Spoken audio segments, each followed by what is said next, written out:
What's up everybody, Matt Maran here for another weekly update. So there's lots of exciting news to go over here this week. And the first news story here is that Honda has officially confirmed the Civic Type R and that it's coming back next year. And they gave us some pictures of it here in camouflage, just a nice little wrap on it, but we can still see most of the exterior here with these pictures. And I think it looks really good here with, of course, the all new next generation Civic styling, and definitely a little bit more subtle than the last generation, but it still has that huge wing on the back, which is definitely a cool trademark Type R thing. I'm still hoping personally for a wingless version, like a touring version, like some other markets got for the previous generation. I think that'd be kind of nice, or at least maybe some way to get rid of the spoiler without too much trouble. But otherwise, you can see it's going to still be offered in the hatchback body style exclusively here, it seems. And then a few other things that we can see just from the pictures are that it's going to still have the 3-tip exhaust design with the larger one there in the middle. You also get big Brembo brakes and Michelin Pilot Sport 4S tires here.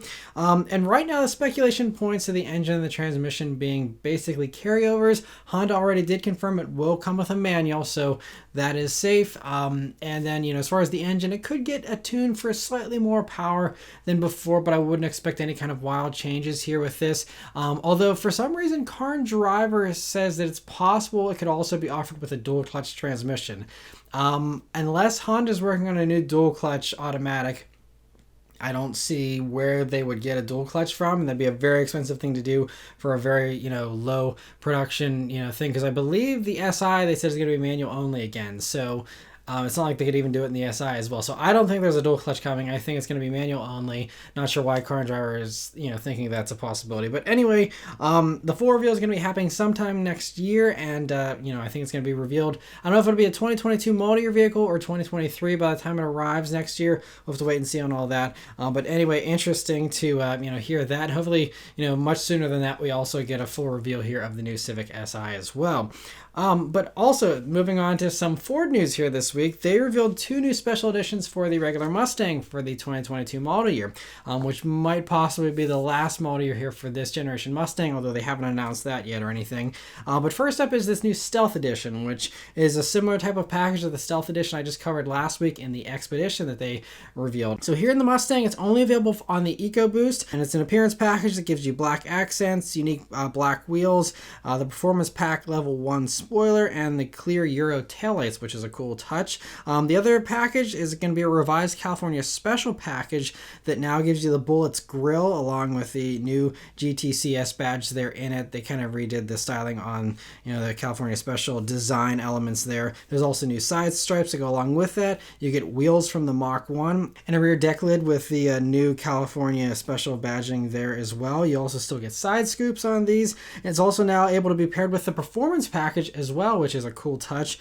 And so it means you can have all the same upgrades you get with any other Performance Pack Level 1 Mustang, or kind of like what you get with a base Mach 1 or the Bullet in the past, except you just don't get the extra 20 horsepower here in the California Special. It's just 460 like all the other regular Mustangs. And so, but still, cool that you can now have the California Special appearance while having some performance to back it up there as well with the extra stuff you get with that package. So that's all cool, and so ordering is going to be opening up soon with deliveries starting early next year, they say, but they don't have any pricing yet for those. But I mean, it's pretty easy to figure out. The appearance package, is probably not going to be a huge jump in price. And as far as, the California Special with the Performance package, take those 2 packages, combine them, you're looking at most likely what it's going to cost. So not too hard to figure those out. But anyway, cool to see those, and always great to give people more options. Another interesting thing here, GM this week has just publicly revealed a bunch of their future vehicle product plans here during an investor event this week. So most of it's focused on their future electric vehicles. They didn't really talk much about the gas stuff, but clearly, with them going all electric in 2035 and making all the little steps they need to make to get to that point, in the next 14 years here, that's kind of going to be their focus, of course. Although they did say there's still going to be much, a lot of production of the very profitable gas powered stuff as well. So they're still continuing that stuff, but the electric stuff's what they're going heavy in here. So Not only do they want to roll out a bunch of new electric vehicles, but they really are taking Tesla on head on. I mean, they really want to beat Tesla, it seems, at their own game. So for the EVs here, the biggest news here are plans for a new small electric Chevy SUV that's going to be about the size of the Equinox, so not that small, but compact SUV technically in size, that would only cost around $30,000. Which I think, Toyota and them might have perked up when they heard that, considering, Toyota's planning something of a similar size with the BZ4X, Subaru's doing the Solterra, and a bunch of others, and I'm almost guaranteeing that those are going to be over 40 grand, not even close to 30,000. So this could actually really make waves depending on when this arrives, but anyway, that would, even in today's money, make it cheaper than the Bolt, which also seems really hard to believe. But I guess if the volume is there, maybe they can still, turn out something like that profitably. So we'll have to see, but they're not stopping there as well. They also say they're working on a new electric Chevy Blazer, so that's confirmed. The Blazer is going electric too. Not like there was much dignity left in the Blazer name, but now it's going to be electric as well. So one more salt in the wound of those who were still holding out hope for a Blazer that was like a Bronco competitor. So anyway, and they say that electric Chevy Blazer will actually be smaller than that Equinox-sized thing. And then on top of that, there's also going to be another EV that'll be even cheaper. Now, whether that is still a crossover or something different, I mean, I don't think they've sworn off sedans like Ford has, so maybe we could see some type of affordable, like Model 3 competitor or something. We'll have to see about that. Anyway, they also plan to do a few electric Buick crossovers, along with the future electric Cadillacs and electric trucks we already knew about, with the GMC and Chevy, Silverado EV, all that kind of stuff, is coming too, which we already knew. We don't have any set dates, though, for any of this stuff. That's the only thing that I didn't see. The only date that I saw is that they're planning to do 30 new battery vehicles worldwide by 2025. But that can really mean a lot for us here in the States. I mean, if we get half of those and China gets the other half, I'm assuming like China will probably get the electric Buicks before we do, things like that. So we'll see how much of this actually comes to the States by 2025, but some very ambitious plans here for the 2020s. And the other big announcement, though, during this thing was that they're really taking aim at Tesla is they just announced Ultra Cruise, which builds upon Super Cruise and the hands-free driving, but takes it to the next level and is pretty close to fully autonomous. It's not quite there yet, and they're not claiming it's full self-driving, unlike Tesla, which falsely advertises it as that. But as for the Ultra Cruise system here, GM saying that it's going to allow for hands-free driving for 95% of driving situations, and GM says it'll be virtually door-to-door hands-free driving. That's really huge, especially if they can do it reliably and safely, monitoring the driver and using a variety of sensors, unlike Tesla, which actually is removing sensors and now going to just cameras, which is crazy. But and the GM system here, they're actually saying is going to be able to handle roads without lane markings as well. It'll also be able to, of course, obey traffic signals, signs, make turns, everything. Really impressive stuff here, because even Tesla's full self-driving thing, I believe it needs road lines to actually be doing that driving for you. So this is pretty crazy. And the GM system, like I said, it's a very well thought out system where it uses a combination of cameras, radar, and they're going to have LiDAR sensors on Ultra Cruise equipped vehicles. So they're joining Volvo and a few others that are probably going to be going towards that, and actually having LiDAR on board to make it have multiple redundancies as far as mapping everything out in real time to make sure the car is seeing accurately and not ramming into emergency vehicles like the Teslas are. So that's pretty exciting stuff. And this isn't super far off either, because they say that it's going to be launching on certain Cadillacs in 2023, and it'll be able to drive on 2 million miles of roads here in the US and Canada at its launch. And eventually it'll roll out to all roads, of course, that's the goal. But 2 million miles of roadway is still, a lot of roads. And so, we already know they have all the highways mapped out, so it's a given that all the highways will be totally good. But, now it's just moving on to all the non-highway stuff that they're going to be, doing here. But GM claims it won't be spread across the entire lineup, at least not for a long time, unlike Super Cruise, which is slowly, trickling its way down. They say that Super Cruise is going to be, sticking around on stuff like the trucks and all the, mainstream stuff, and Ultra Cruise will still be reserved for just premium stuff. So this might be like a Cadillac only thing for a while. Maybe Buick will get it or something. We'll have to see how much they trickle it down, but I would assume this is just a Cadillac only thing for a while. Just like Super Cruise. I mean, Super Cruise has been exclusive to Cadillac for the past, 5 or 6 years here until it started rolling out to other stuff. So I would expect something similar. Maybe by the 2030s, we'll start seeing it in some other stuff maybe. But according to GM, it's only going to be on premium stuff for now. So yeah, but that sounds very promising. Just with how good Super Cruise is already, that gives me a lot of confidence that this Ultra Cruise system is really going to be as good as they say it is. And it gets us to a realistic autonomous car situation where they're not claiming it's autonomous.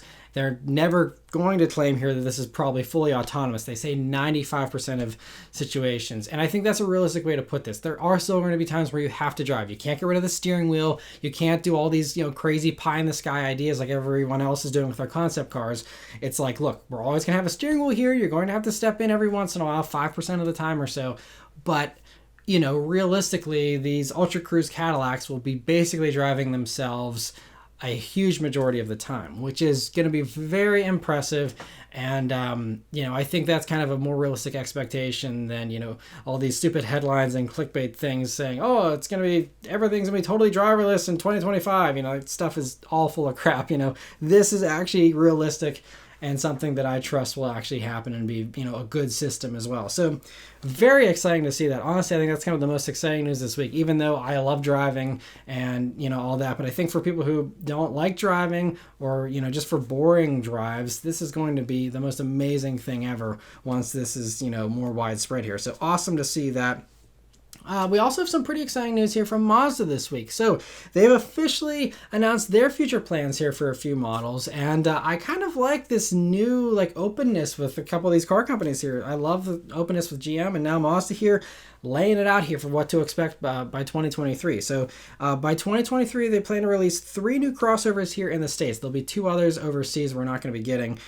They confirmed the speculation that the one that will be arriving at the LA Auto Show is going to be the CX-50 that will be arriving. And so we'll see that here in November. But the speculation was partially wrong. The speculation was that the CX-50 was going to be the first vehicle on this new straight 6 engine longitudinal rear-wheel drive based platform. That's not the case. So Mazda has confirmed that the CX-50 won't be getting that engine or that platform. Instead, it'll be on the same platform as the CX-30 and the Mazda 3. And production for that CX-50 will actually be starting in January at the same factory that builds the Toyota Corolla Cross in Alabama. Now, don't expect it to be anything related to a Toyota Corolla Cross. This is not going to be a badge engineered version of that because those are basically competing with the CX-30. The CX-50 is going to be bigger and most likely kind of replace the CX-5, even though the CX-5 will be sticking around for a good while here. But so that's kind of interesting. And then after the CX-50, then there's going to be 2 new SUVs that will be on that all-new large platform, they're calling it. And first will be the CX-90, then the CX-70 will be arriving. The CX-90 will replace the CX-9. They've confirmed that. They will not offer the CX-9 once the CX-90 hits the road. And it'll be the brand's 3-row offering. So sounds like that's the only way. It's, so basically if you want a cheaper 3-row Mazda, I would get a CX-9 now because all these CX-90 models and CX-50, all that stuff, they all are going to be positioned, especially on this new platform, to be a more upmarket, expensive offering as Mazda pushes towards being premium. So, just be prepared that, this new CX-90 could very well be, a $50,000 plus SUV. So, maybe it'll come in a little cheaper, compete with Lexus and things like that. But, it's going to be a little bit more pricey. So if you want an affordable 3-row from Mazda, get a CX-9 now. Anyway, so that's the CX-90 here. Now, as far as the CX-70, that will be a 2-row, and it sounds like it may just be a shorter version of the 90. The way they said they're going to share a lot of components and stuff. I kind of read in between the lines there. That's not confirmed, but it sounds like CX-90 or CX-70 will be a shortened version of CX-90. Think Honda Pilot and Honda Passport. Kind of my thinking, but I could be wrong there. Anyway, these two will be getting that new longitudinal architecture with the new inline 6-cylinder engines and plug-in hybrid powertrains, they say. So, not sure if it's those two things together or if it's going to be one or the other, and there's going to be a couple of different powertrains to pick from or what. But they say this will provide Mazda's next level performance, handling, technology, and design. And more details about these three will be provided closer to their on-sale dates, which for the CX-50, like I said, those are going to be starting production up here in January. So we'll have, info on that here pretty soon. The other two, though, again, deadline is 2023, so we still have another 2 years for those to roll out. Unfortunately, they haven't announced anything as far as a new Mazda sedan that's on this platform. So maybe that will be coming after 2023, or maybe that just wasn't something they wanted to reveal at this time with this announcement. I'm not sure. They didn't say this is all they're doing before 2023, so it could be there's other stuff like a new Mazda 6 or something. But at least for the SUVs here, it's all exciting news. And so, yeah, interesting to hear that.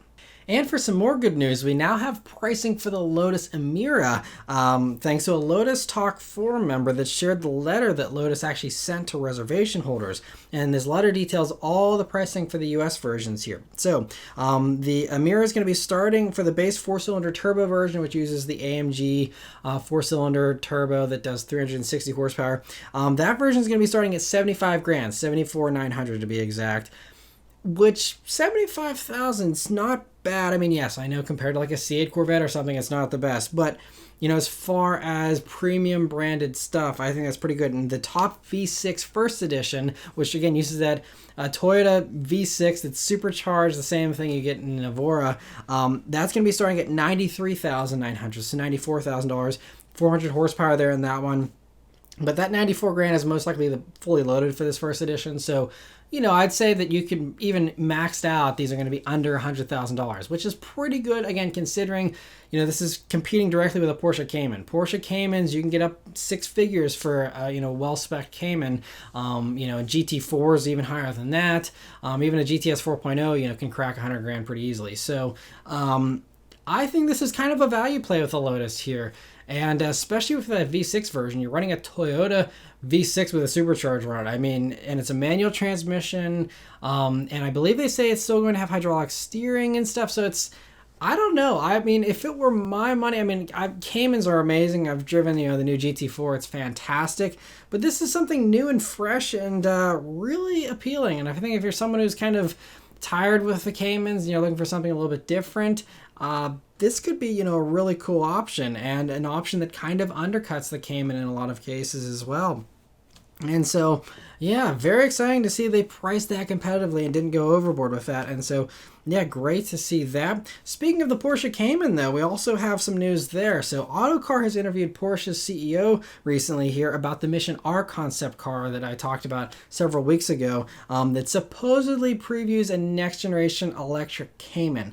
That hasn't been confirmed by Porsche, but that's kind of what everyone's assuming here, and I think it's a safe assumption, honestly. And so even though the CEO didn't confirm that they're working on an electric Cayman, he gave a lot of info about what they would potentially do, which again, is kind of like saying we're doing this without actually saying they're doing it.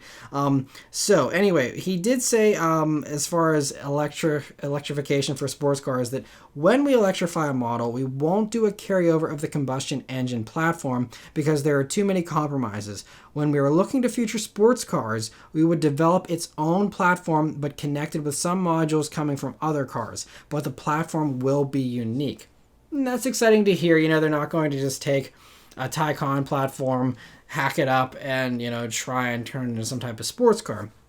But it gets better. I really love Porsche's creativity and ingenuity here they've been doing recently. They say that because it's going to be a custom platform, they could move the batteries to in between the driver and the rear axle in a similar location to where the mid-mounted engine would be located, allowing it to still handle like a mid-engine car, and it would lower the seating position to give you that real true low sports car seating position, which you really can't get with a lot of electric vehicles because, they have that skateboard platform and you're sitting on top of the battery and you need to have a decent amount of ground clearance so you don't puncture those batteries. So it really limits just how low you can get in electric vehicles.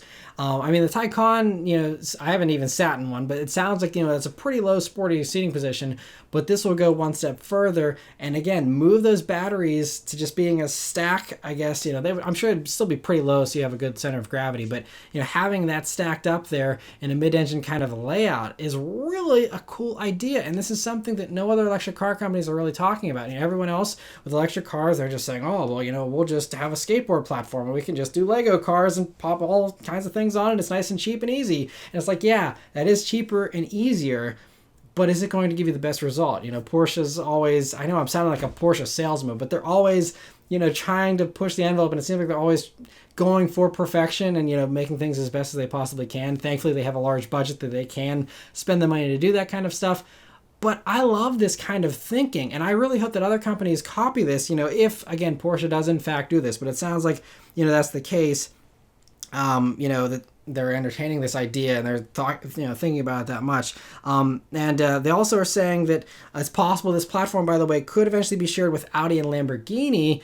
So, Audi's been talking, and they even played around, and they had, a very limited production run of an R8 e-tron, many years ago.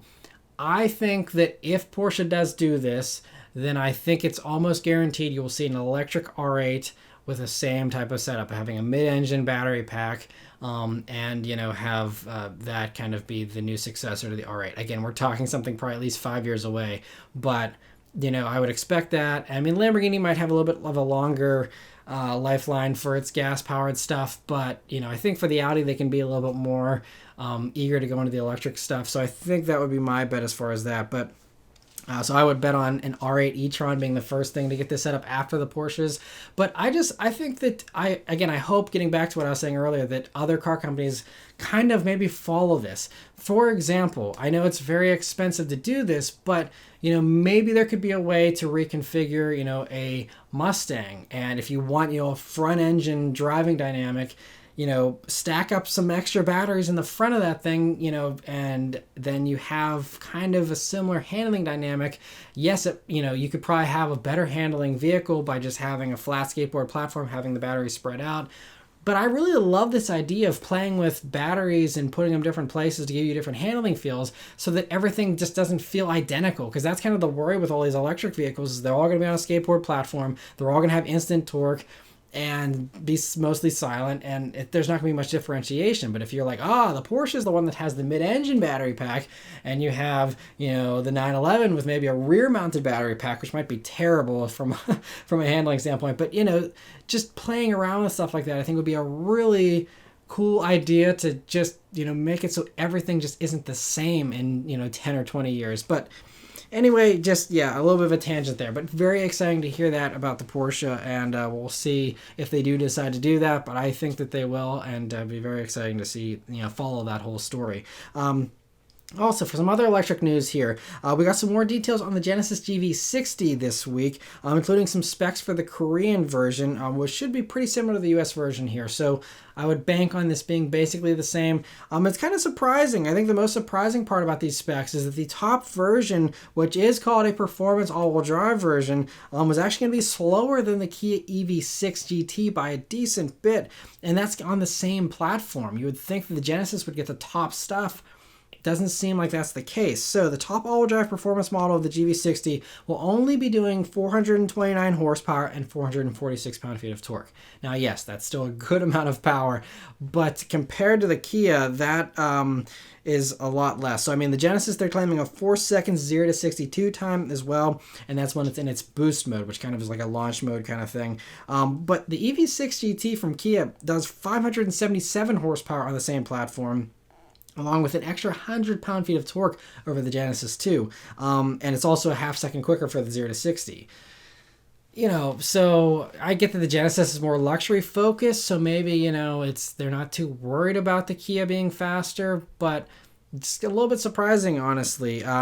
So yeah, but anyway, there does have one cool trick here, performance-wise, for the Genesis that maybe the Kia will have too. But as of right now, it's just on the Genesis that I've seen, and that is a drift mode that you can get here in the GV60. And they say that optimizes just distribution of driving power and the braking system to obviously allow you to do drifts, which is cool, you know, and a nice touch. It also has an electronic limit slip differential, ELSD, so it has that, and also the Genesis Preview electronic control suspension, which is the system that they have in other Genesis models currently. They pre-adjust the suspension based on what cameras are seeing ahead, and so that's kind of cool. You know, it's going to have all that stuff. And for those not worried about performance with the GV60, there's also going to be a slower dual motor all-wheel drive version that does 314 horsepower and the same 446 pound-feet of torque. So you're only giving up, you know, some horsepower there, but at least the torque's the same. And if you're okay with rear-wheel drive, Genesis will also be offering, at least in Korea, a rear-wheel drive version of the GV60 here. And that base setup